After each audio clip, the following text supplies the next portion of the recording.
What is up, my Shadowverse soldiers, and welcome back to another Shadowverse Evolved video. Today, I'm joined by a very spicy person that had a very solid list at our most recent regional. Tristan. Tristan, are you here? I am.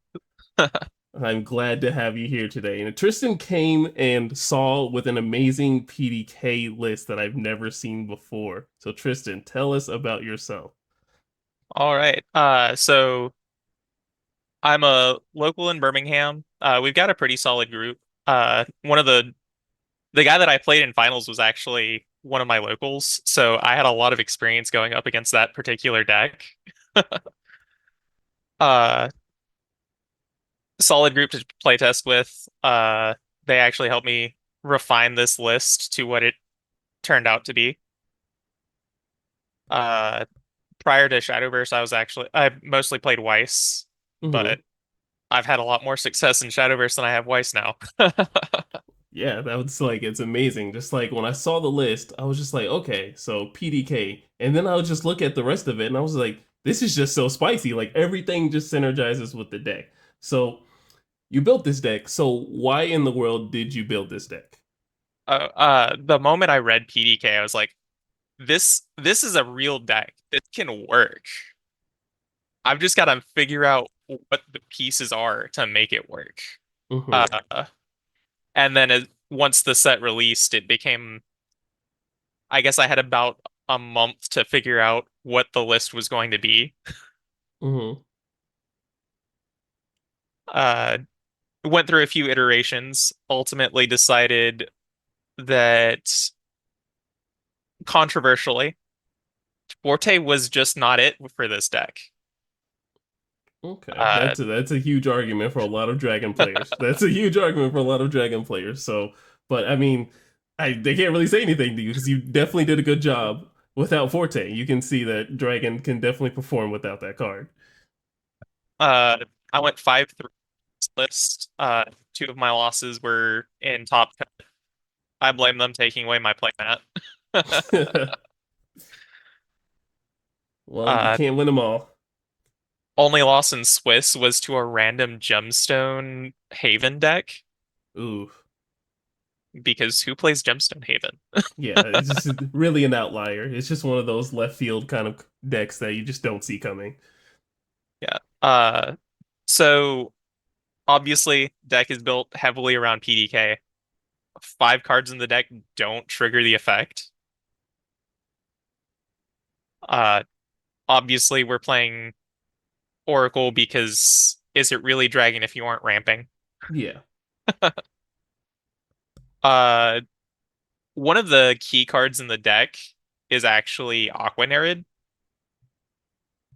That card is super spicy, especially on 7. Like, if you go turn 7, PDK for 3, Aquanarid for 2, you get a 0/1 ward and a 2/2 storm, and you get to deal 4 damage in increments of 2 to your opponent's followers and 2 to their face. yeah, that's a lot. And then you get to swing the 2/2 either at some follower or 2 more damage to the face. Hmm. So Uh, what's that a total of in total? Like that's what's that? Six, that's 6, 8. I'm saying off the top of my head two, very four, quickly. 6, 8 damage between board and face. Yeah, that's a lot. That's like Cassiopeia right there. That's Cassiopeia, just like in a chain of turns. And then these are just low cost followers. So I mean, you're not really fretting. Okay, And then so the we asked PDKs. you. Oh, Oh, sorry. go We ahead. we asked you. We asked you why this deck. So how did you come about like building PDK? Uh, so the initial process was just grabbing a bunch of low cost followers. I was initially focused more on the burn effects, so I was running. Give me just a second, and I can pull up the name of the card. Um, the follower from Uma Musume, Bamboo Memory. Mm-hmm. She's on play, discard a card, deal 2 to enemy face. 2 drop 2/3. So if you have PDK on board, you play her, pitch a card. That's 3 face damage and 2 to the board. The deck also initially ran Hammer Dragon Newt, uh, 2-drop 2/2 on play, check top four for a armed spell, which the deck wasn't running any, so it was just bottom deck the top four cards of your deck in any order, which hurt because I would often hit PDK or Sybil. Oh no. And then on evolve, deal two to the enemy face. Those cards, well, Bamboo Memory stuck around for a couple iterations of the deck. Uh, Hammer Dragon Newt was dropped in the very next version. I think that's where I added the Dragon Warrior. Eventually, the deck shifted to more board control focus, Hmm. and then just I'm throwing so many guys out. How do you respond to that? Uh, I've told people that I consider this deck to be an aggressive control deck. Okay. That's I'm a control, different spin. yeah. The whole deck controls the board with aggression. Hmm. As soon as PDK is out, everything I'm playing is a 2 or 3 drop deal two spell. It's especially devastating whenever I get to play PDK on three and then Draconeer or Dragon Warrior on four, because like those both evolve and blow something up. Sometimes you can 3 for 1 with a Draconeer. Hmm.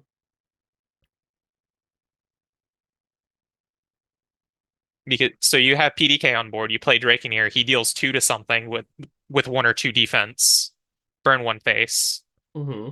You crack the amulet onto PDK to make her a 1/6. Evolve Draconeer, blow something with 4 or less defense, and then swing him at another thing with 4 or less defense, and you 3 for 1 to their board. Yeah, that's just a lot of removal. Just on turn four. And it's the same with Dragon Warrior, except for your evolve is burn is 3 damage instead. Hmm. Uh, Honestly, if I were to change anything in the deck, I'd probably actually cut the Lance Lizard. He's not very useful until 7 or later, just because you don't want to play him and not get his fanfare, because that's just missing free damage.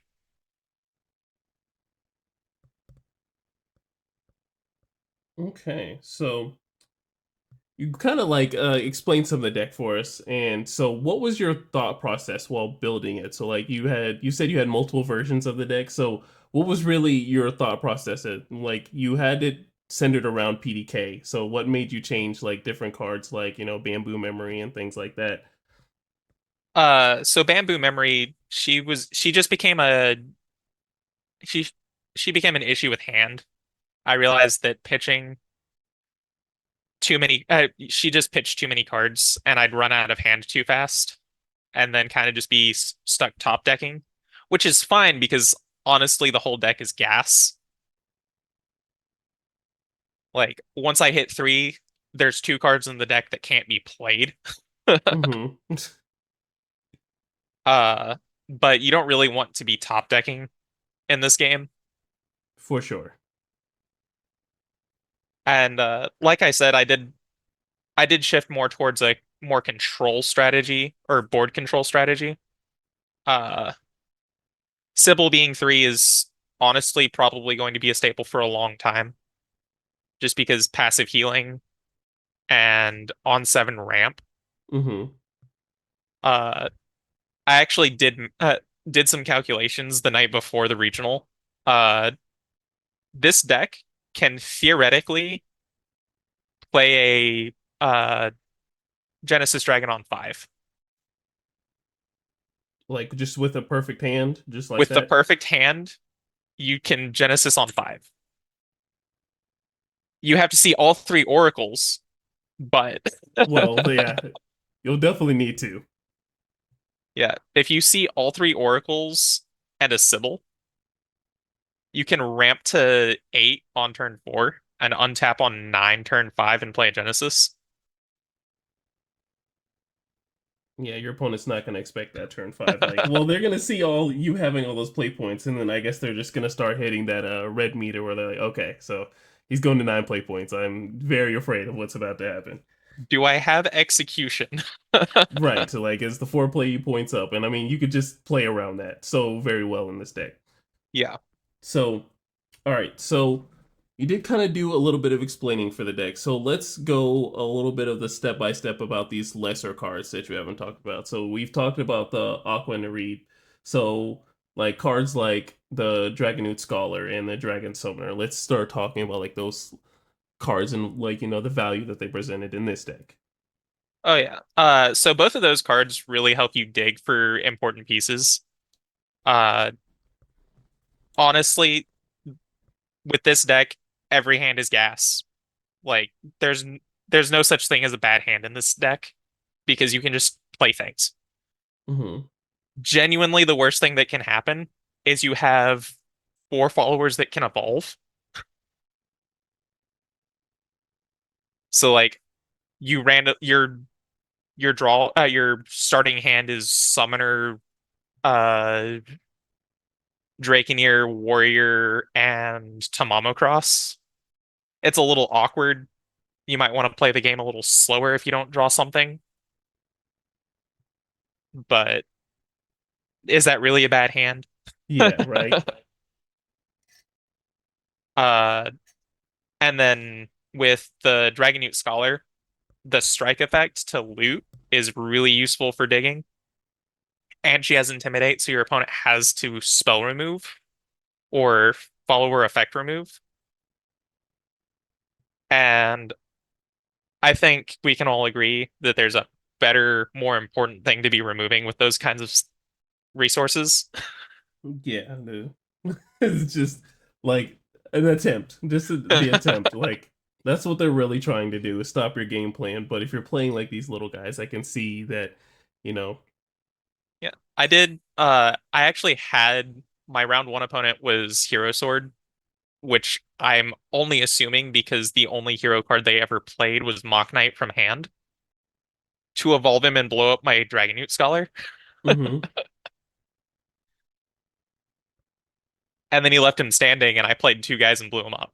yeah, like Uh, One card that actually I was surprised people didn't know about was Fire Lizard. Sometimes I didn't have a better turn to play, so I just Fire Lizard, burn one face, pass.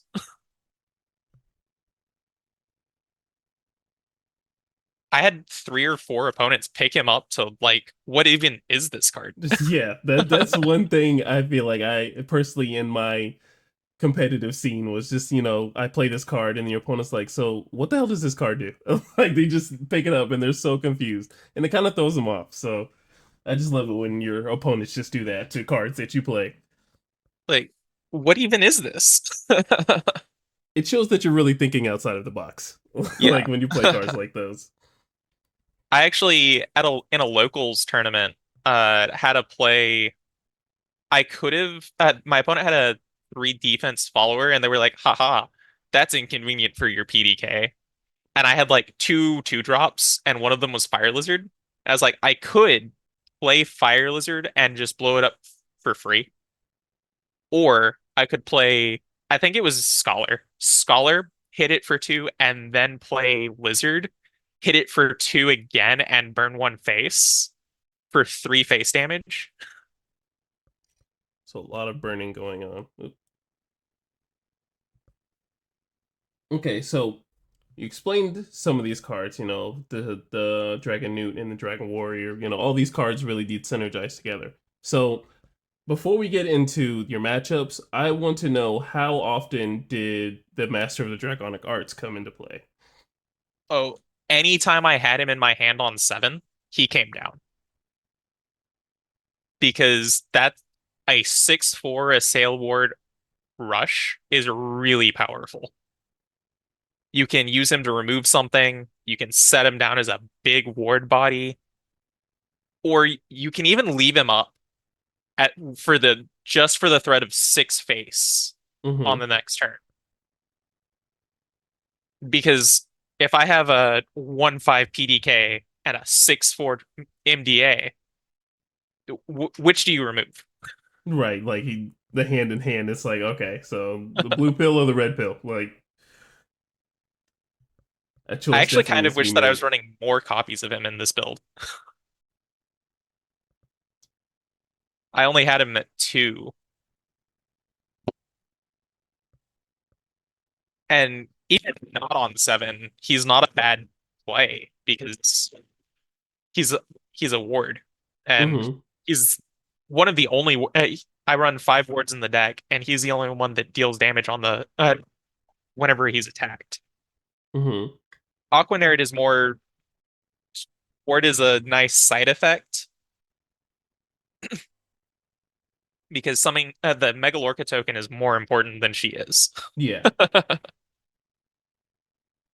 But he pairs very nicely with, just summoning two bodies for that PDK damage.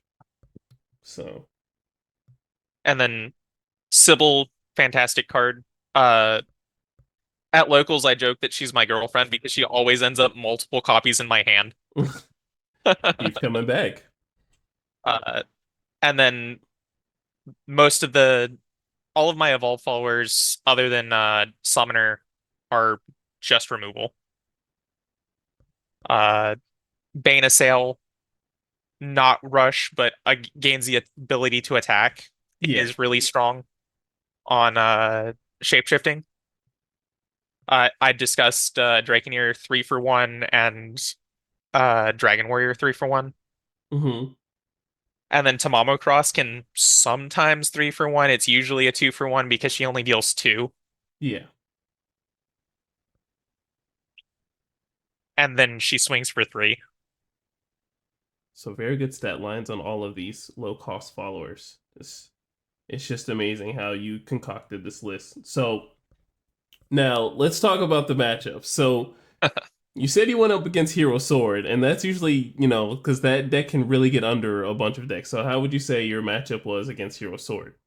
Um, so that's one that I don't have a lot of testing with. I only saw it once in Atlanta, and it was not a very close game. I was in it was the final life totals were a little closer than I would have liked, but Mm-hmm. I was in control of the game the whole time. Uh, I have one of my locals who is a big sword player. Uh, he Most of the time the game ends with him just swinging out at me and dying on my next turn because there was nothing he could do to clear my board to make the life totals look close. Yeah. The deck actually performed really, really well against Forest Mm-hmm. in my locals. I think going into the tournament, I was at like 7 or 8 and 1 against the deck.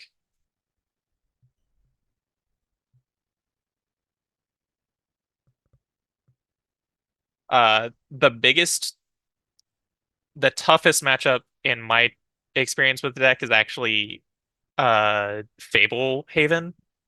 Okay. I got spooked by it in Atlanta. I actually leaned over to my teammate on the Necro Abyss and was like, I'm gonna need you guys to win this one for me. It's pretty much rigged on my end. Just, carry me here. Ironically, I ended up winning that game, and both of my teammates lost. Oh, wow. The irony there. So you would say Egghaven is probably just the worst matchup for this day, but you're able to Yeah. pull through. Uh, what do I have that can live an explosion? Yeah. That's the issue. Like, unless I get an early Draconeer, uh, whatchamacallit, amulet onto PDK, she's even she dies to it. Yeah, it's just a full five to the board. None of this survives. So that definitely is like a pretty bad matchup. Just thinking about it now, it just eats up everything. And then, I mean, what's your response to Andromeda after that? Like, Yeah. Uh, Gray, I draw one of my removal, which, like, like I've been saying, like the deck is built to just board wipe my opponent as often as possible, basically. mm-hmm. Just PDK is on the board, everything deals two. I evolve my followers, most of them blow something up. The toughest matchup was Egg Haven. So what were your matchups like the entirety of the day? So I won my first three rounds. Round one was against the Hero Sword player. Mm-hmm. Round two was the Egg Haven. Mm-hmm. I was really nervous about that one. Round three, I played. The guy said he was playing Discard Dragon. I saw he didn't see any of his pieces. It was, It was just a waffle stomp. yeah. You know, sometimes you play a game and it doesn't feel good. Yeah, just doesn't go your way. It happens. Just you did not have the heart of the cards. Like, there's games where I win and I feel bad. We've all been Uh, there though. round four was the random Gemstone Haven that I lost that one. Mm-hmm. And then the last round of Swiss, I beat Necro Abyss, but he bricked hard. So it was another fairly a game. Uh, in top eight, I lost my game against Ramp Dragon. They just they saw all the oracles. I didn't see anything. I fell behind really fast. Yeah. I did end up so he played a Shenlong, evolved it, warded it, and I was like, cool. Uh PDK Draconeer pop it. Yeah.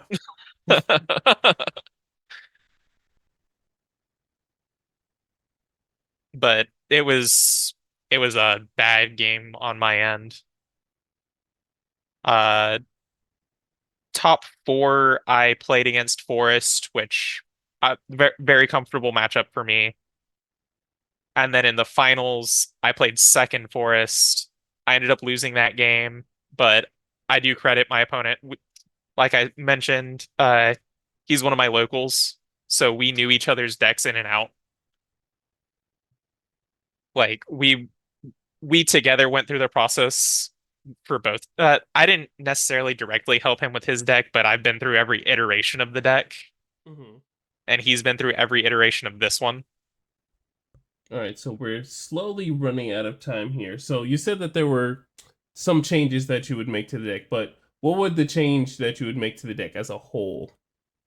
Um, as a whole, I think this deck is almost as um after we got back, uh I was actually talking to the guy that beat me in finals about ending up cutting the oh I actually built this deck log to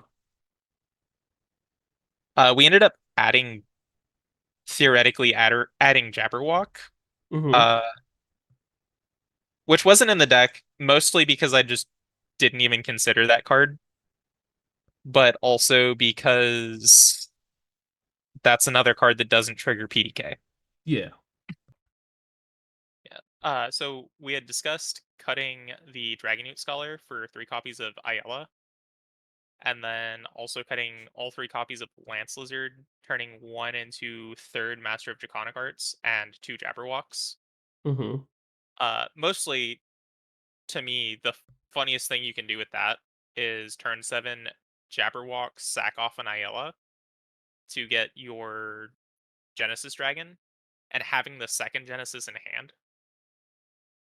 Because how does your opponent respond to 10-12 to the face, having to spend all of their resources on that, and then you untap on 9 and play second Genesis Dragon? Yeah, like definitely feels bad. Uh, it would feel really bad to have both copies of Genesis in hand, because then what are you? The Jabberwock is kind of dead card at that point. Yeah. I guess you can turn something into a second Jabberwock and then upgrade something that's a 2-drop. But that's part of the reason the card wasn't in the deck to begin with. Hmm. It was just a afterthought after the tournament. But I do think that I would have liked to have the third master either way, even if it was just flipping the ratios and only having 2 Lance Lizards, because he did put in some work. Uh, Once per turn when he's targeted, he gets +1 attack and burns your opponent 1. Yeah. So if I swing him at my opponent and they play a spell that targets him but doesn't kill him, he still gets the +1 and they burn 1. It's just more damage to them. Yeah.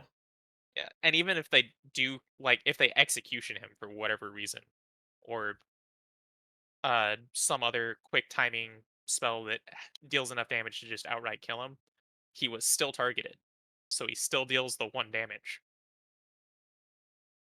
So he still gets his revenge. He gets his lick back at the end of the day. Yeah. Usually though, you play him on 7 and crack the amulet that he makes. That buffs him +1/+1 and deals 1, which that's why he's a late game card. He's pretty useless in the early and mid game, just because he doesn't get the amulet until 7.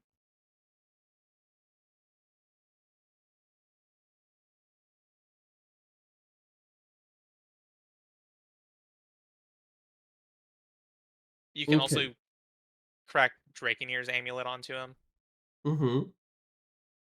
but he would also be a lot better if it wasn't once per turn. Yeah, that would be a little bit better, but I mean, you can't have the best of both worlds. You Yeah. have to make it some And sort of balanced. it's once per turn on your turn, which kind of makes the effect less good than it could be.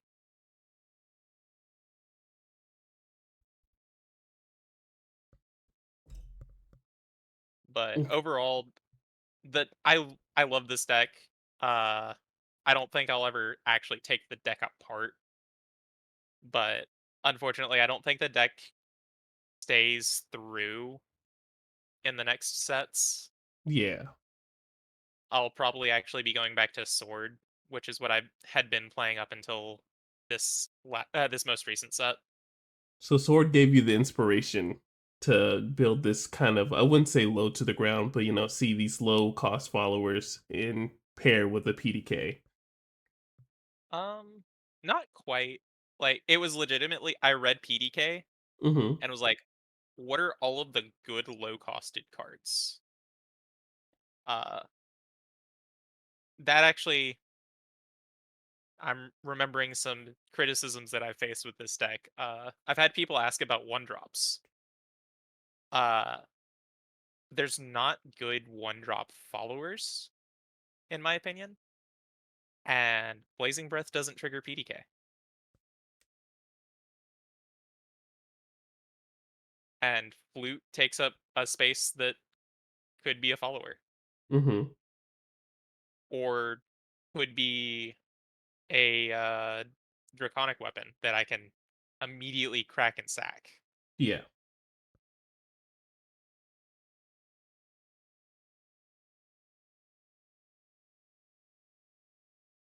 So But who's on any closing thoughts on the decks, are there any shout outs that you want to give that helped you, climb your way into building this version of the deck?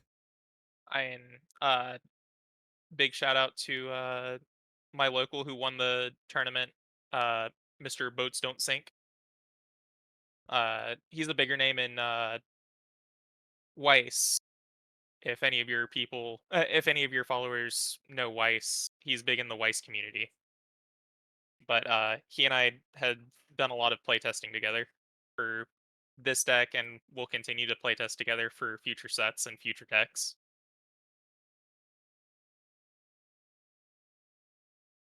Okay. Well, Stone Sink. I feel like I've heard of them before. I know they definitely won the event, and I feel like I might have came across their channel before. Dabbling into the white Schwartz community. So congratulations to them and congratulations to you. You did very good here. As soon as I saw this list, I was just like, okay, this is too spicy. Someone needs to cover this. Someone needs to cover this amazingness because most of Yeah, the PDK list I've seen just haven't had many success, or maybe just me just testing Rune against it. It just didn't fare very well since just so many spells, just so much removal. yeah. But Rune is definitely a very interesting matchup for this deck because you don't play a lot of followers, so the PDK payoff is just not quite there. yeah, But on the other hand, you only have so many cards in your hand. You can only deal with so many things on my board. yeah. But Tristan, that is the all the time we had today. Thank you so much for being here. I appreciate you so much. No problem. Thanks for reaching out and asking me about this deck. Of I know course, I it's had a to find you. I had to find you in I know some it's sort of a way. I know it's a funny little deck. A lot of people I think it makes a lot of people uncomfortable with how not conventional it is. But it just works so well. It just works so well. You definitely put in the time, the blood, sweat, and the tears into getting it to work, and it had some results. I'm glad it worked for you because, Yeah. man, oh man, it could have not worked. Because, Oh yeah. When you go all in on one strategy, it has to pay off. yeah, Sorry about my dog. it's all good. Well, all right, guys. Thank you so much for watching, and thank you so much for tuning into the video. Make sure you're safe in whatever you do tonight, and safe whatever you do for the rest of the year. I will see you guys in the next one. Bye.